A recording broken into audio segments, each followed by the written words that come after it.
해 아래에서 헛된 것을 보았도다. 어떤 사람은 아들도 없고 형제도 없이 홀로 있으나 그의 모든 수고에는 끝이 없도다. 또 비록 그의 눈은 부요를 족하게 여기지 아니하면서 이르기를 내가 누구를 위하여는 이같이 수고하고 나를 위하여는 행복을 누리지 못하게 하는가 하여도 이것도 헛되어 불행한 노고로다. 두 사람이 한 사람보다 나음은 그들이 수고함으로 좋은 상을 얻을 것임이라. 혹시 그들이 넘어지면 하나가 그 동물을 붙들어 일으키려니와 홀로 있어 넘어지고 붙들어 일으킬 자가 없는 자에게는 화가 있으리라. 또 두 사람이 함께 누우면 따뜻하거니와 한 사람이면 어찌 따뜻하랴. 한 사람이면 패하겠거니와 두 사람이면 맞설 수 있나니 세 겹줄은 쉽게 끊어지지 아니하느니라.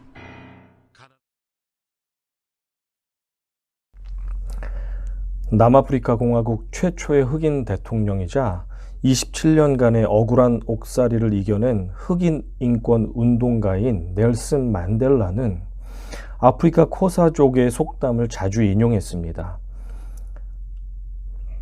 If you want to go fast, go alone. If you want to go far, go together. 빨리 가려면 혼자 가고 멀리 가려면 함께 가라. 정말 그렇습니다. 빨리 가고 싶으십니까? 그렇다면 맘 편하게 혼자 가십시오. 하지만 오래도록 멀리 가고 싶으십니까? 그렇다면 소중한 사람들과 함께 그 길을 가시기 바랍니다. 한자를 아시죠? 이 한자가 무엇입니까? 네, 맞습니다. 한일자입니다. 마치 막대기 같이 생겼습니다. 하나는 외롭고 부족합니다. 저는 대학생 시절 휴학을 2번이나 하는 바람에 나중에는 학교에서 알고 지내던 사람들이 모두 졸업하게 되면서 한동안 혼자 학교를 다녀야 했습니다. 수업이나 공부는 어차피 혼자 하니까 별 상관이 없었지만 매번 식사 시간만 돌아오면 혼자 외롭다는 생각이 자주 들었습니다. 남들은 친구들끼리 또는 커플들끼리 하하호호 하면서 신나게 밥도 먹고 커피도 마시고 큰 소리로 웃고 떠들면서 수다도 떨고 장난도 치는데 그런 틈바구니 속에서 혼자 식당 테이블에 앉아서 아무 말도 없이 밥만 먹는 것은 유쾌하지 못했습니다. 저는 한국 나이로 35살까지 미혼이었습니다. 어쩌다가 잠시 스쳐 지나가는 만남은 있었지만 인생의 배우자는 그때까지 만나지 못했습니다. 외로웠습니다. 아내를 만나기 전까지 저는 오래도록 배우자를 위한 기도를 하고 있었습니다. 하나님, 이 사람입니까? 아니면 저 사람입니까? 하지만 하나님의 타이밍과 응답은 왜 그리도 더딘지요. 그때는 제 의지와 상관없이 온통 결혼에만 관심이 쏠리다 보니 어디를 가나 다정한 커플들만 눈에 그렇게 들어오는 것입니다. 가는 곳마다 속이 쓰리고 질투가 나서 괴로웠습니다. 왜냐하면 곳곳마다 커플들만 눈에 띄는 것입니다. 그때 비로소 노총각 노처녀들이 왜 그렇게 성격이 까칠하게 변하게 되는지 조금 이해하게 되었습니다. 다정한 연인들의 뒷모습을 보면서 나는 왜 이리도 한 일자와 같이 막대기 신세가 돼서 혼자 이 나이 먹도록 뭐하고 있나 하는 생각에 마음 한 구석이 뻥 뚫린 것 같은 기분이 들었습니다. 혼자는 부족합니다. 7절과 8절 읽어보겠습니다. 내가 또 해 아래에서 헛된 것을 보았도다. 어떤 사람은 아들도 없고 형제도 없이 홀로 있으나 그의 모든 수고에는 끝이 없도다. 또 비록 그의 눈은 부요를 족하게 여기지 아니하면서 이르기를 내가 누구를 위하여는 이같이 수고하고 나를 위하여는 행복을 누리지 못하게 하는가 하여도 이것도 헛되어 불행한 노고로다. 성경은 말씀합니다. 제 아무리 혼자서 수고하고 애써도 그 수고는 끝도 없으며 결실도 적다고 말입니다. 어떤 사람들은 혼자서 죽을 고생을 해서 때로는 큰 수확을 거두기도 합니다. 하지만 그는 불을 쌓아 놓아도 함께 나누고 즐길 사람이 없기 때문에 그렇게 행복하지 못합니다. 기쁨은 다른 사람들과 함께 나눌수록 커지기 마련이기에 나눌 사람이 없는 사람은 행복하지 못합니다. 그는 그렇게 수고만 할 뿐 다른 사람과 좋은 것을 누리면서 만족과 행복을 경험하지 못하기에 어느 날 문득 이런 질문을 하게 될지도 모릅니다. 나는 누구죠라고 이 고생을 하면서 살까? 왜 나 자신은 만족도 없고 행복도 없이 이렇게 살고 있을까? 나는 정말 잘 살고 있는 걸까? 이런 생각을 하는 분들이 계시다면 여러분에게는 진실한 인생의 동행자가 필요합니다. 그리고 이런 분들은 반드시 우리의 인생의 영원한 동반자이신 예수 그리스도가 필요합니다. 혼자는 부족합니다. 외롭습니다. 하지만 둘이면 충분합니다. 사실 인간이라는 존재는 둘이 있을 때에야 비로소 제대로 된 인간의 삶을 살도록 설계되어 있습니다. 그래서 하나님께서는 천지 창조하실 때 아담을 만드신 직후에 하와를 아담에게 선물로 주시면서 이렇게 말씀하셨습니다. 여호와 하나님이 이르시되 사람이 혼자 사는 것이 좋지 아니하니 내가 그를 위하여 돕는 배필을 지으리라 하시니라. 무슨 글자입니까? 네, 사람 인자입니다. 나 혼자는 말라 비틀어진 나무 막대기처럼 외롭고 부족합니다.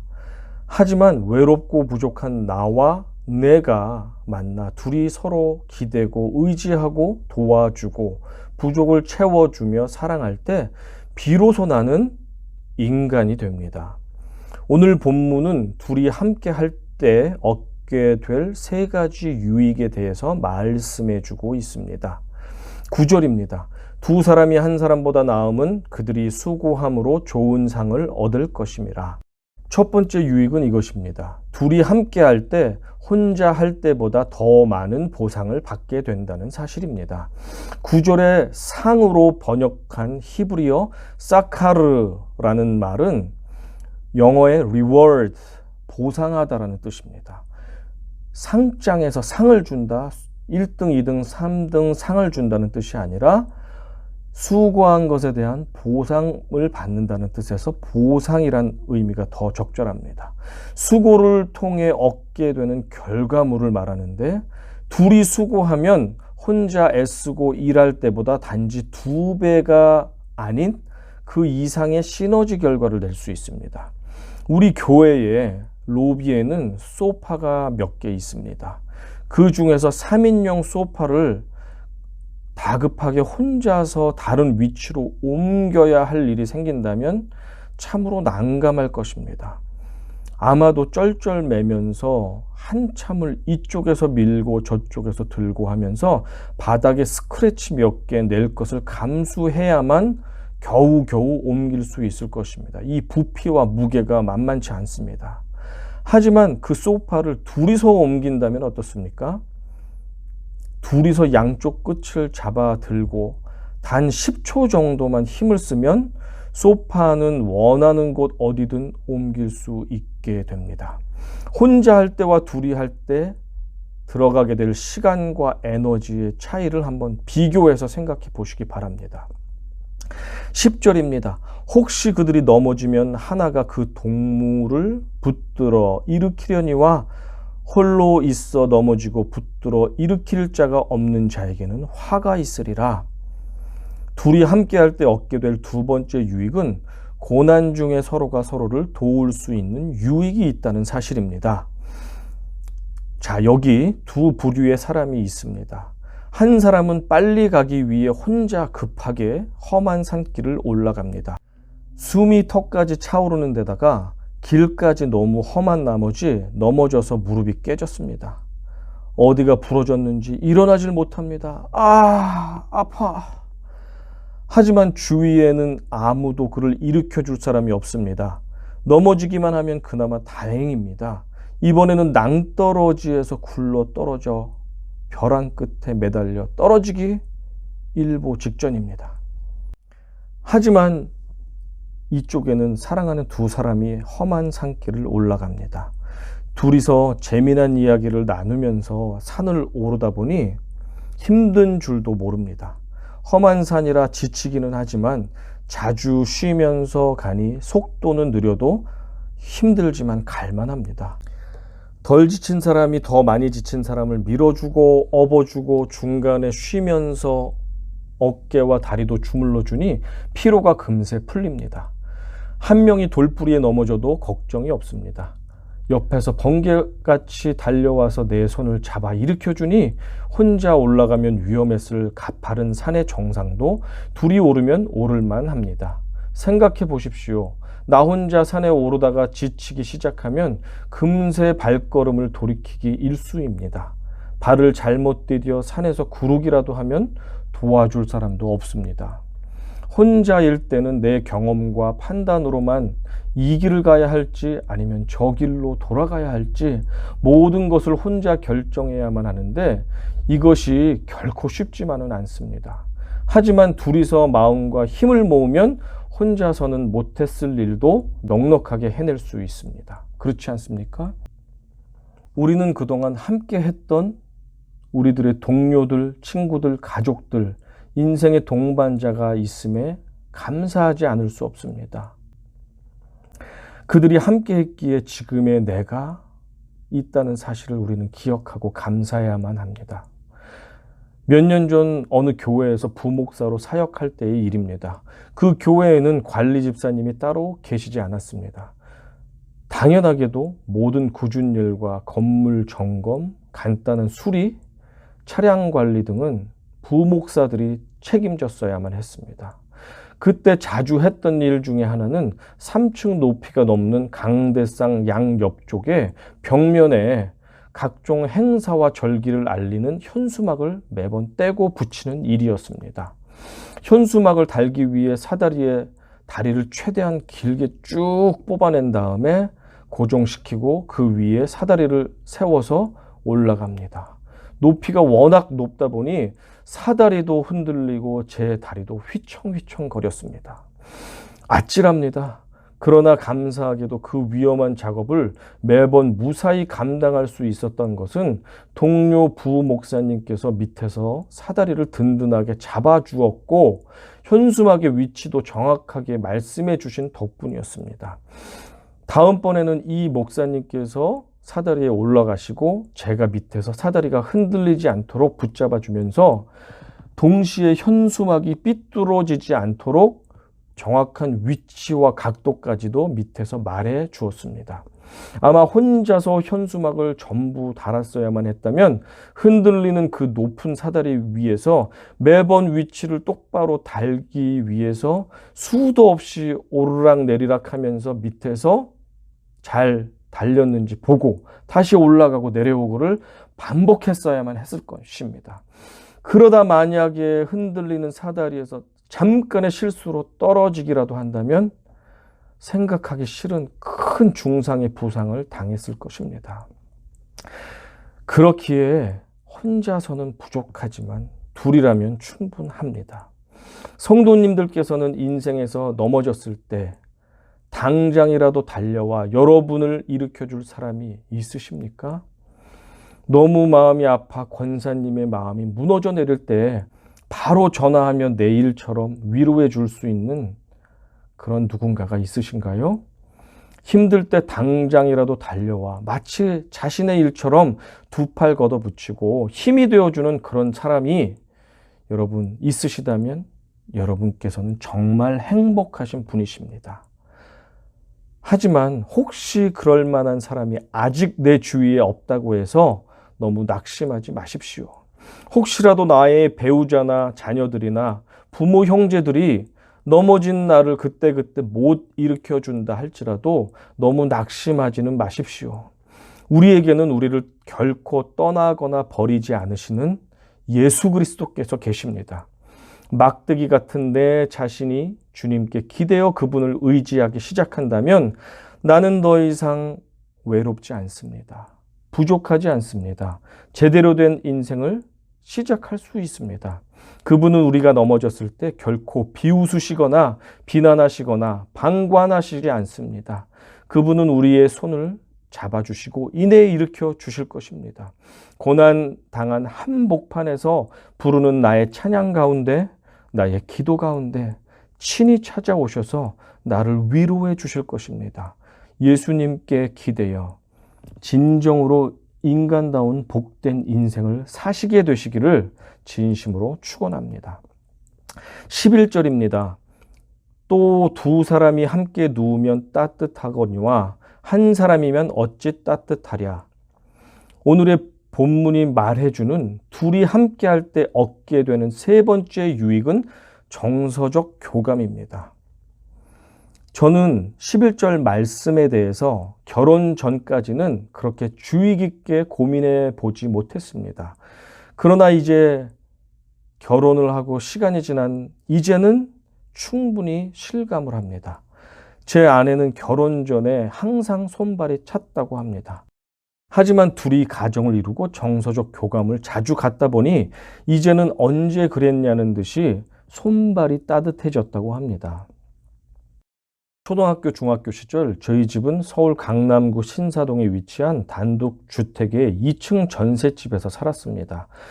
그 집은 겨울철에 외풍이 얼마나 심했는지 모든 창문을 커튼으로 덮어버리듯이 커다란 비닐로 모두 덮어버렸는데도 불구하고 집안에서 항상 시베리아 바람이 불어서 두꺼운 이불을 몇 겹이나 덮고 자면서도 추웠던 기억이 납니다.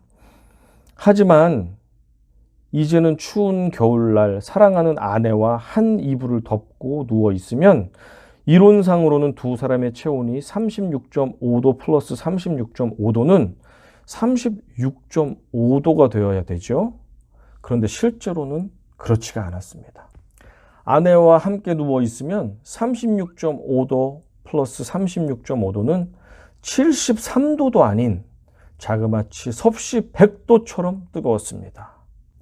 이처럼 나를 사랑해주는 사람, 서로를 끝까지 믿어주는 사람과 함께라면 그것만으로도 우리는 어떠한 시련도 능히 이겨낼 마음의 힘을 얻게 됩니다. 한 사람이면 패하겠거니와 두 사람이면 맞설 수 있나니 세 겹줄은 쉽게 끊어지지 아니하느니라. 12절 말씀처럼 혼자는 부족하지만 둘이면 충분하고 셋은 막강합니다. 막대기 같은 나 하나, 막대기 같은 너 하나, 그리고 또 다른 막대기 하나가 모여서 둘, 셋이 되면 우리가 됩니다. 그리고 우리의 그 힘은 막강합니다. 개역 성경의 세 겹줄이라는 번역을 쉬운 성경이나 대부분의 영어 성경에서는 세 겹으로 꼬은 줄로 번역해 놓았습니다.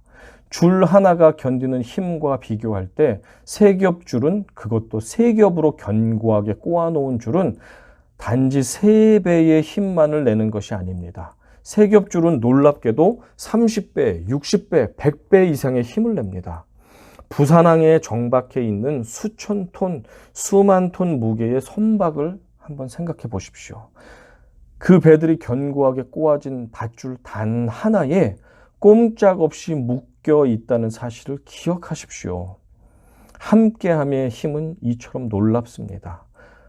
혼자가 힘들다면 둘이 함께 하십시오. 둘이 힘들다면 셋이 함께 하십시오. 셋은 막강합니다. 임진왜란 때 조선에 막대한 피해를 입힌 일본의 장군 가토 기요마사에 관한 전설 같은 일화입니다. 조선 침략 기간 동안 백두산 호랑이 사냥을 취미로 즐겼던 가토 기요마사가 어느 날 부하들을 시켜서 백두산 호랑이를 사로잡아오게 하였습니다.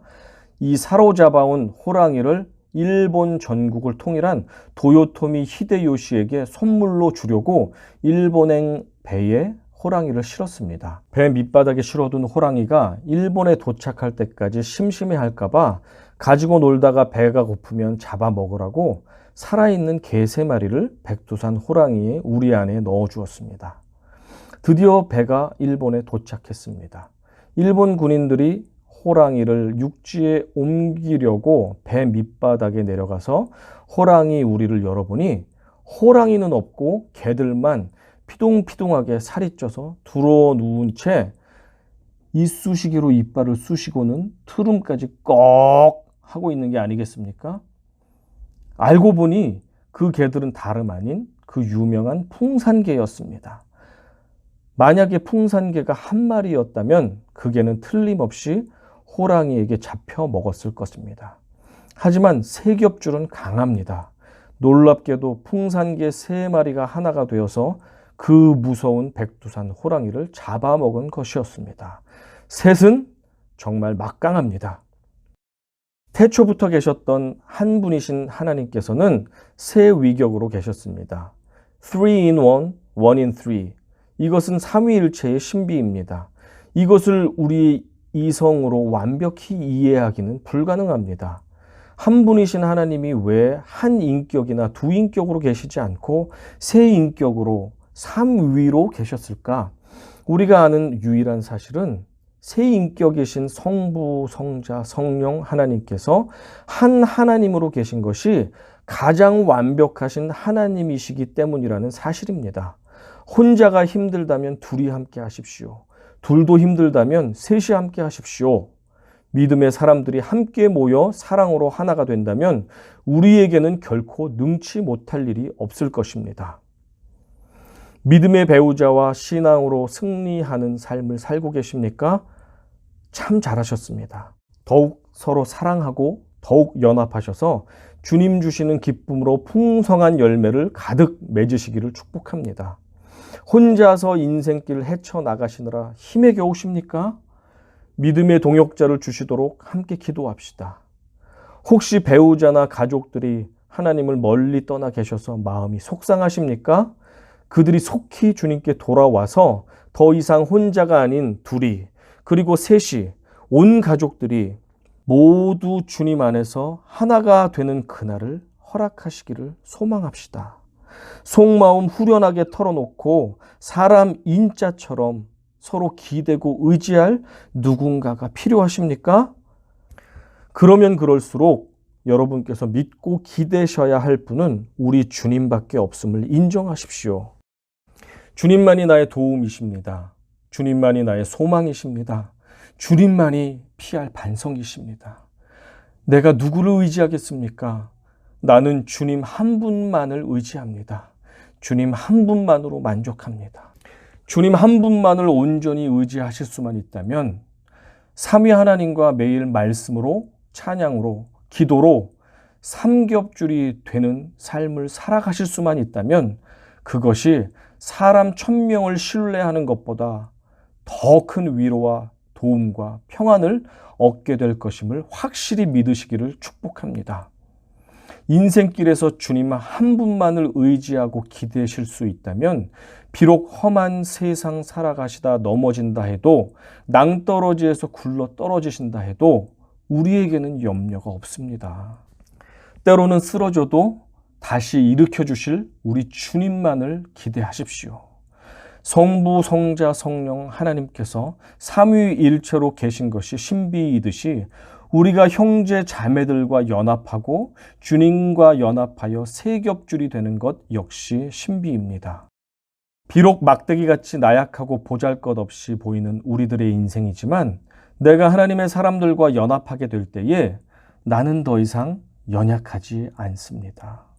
그때야 비로소 사람 인자, 인간다운 삶을 시작할 수 있습니다. 더 나아가서 주님께 기대며 주님과 연합해서 살아가기 시작할 때 우리는 주님과 함께 세 겹으로 꼬인 줄이 되어 어떠한 원수의 책략에도 어떠한 사단의 공격에도 결코 끊어지지 않는 막강한 세 겹줄이 되어서 이 땅에서 승리하는 존재로 거듭나게 되실 것입니다.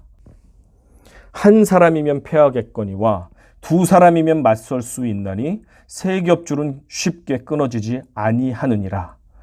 혼자서는 부족합니다. 둘은 충분합니다. 하지만 셋은 막강합니다. 아멘.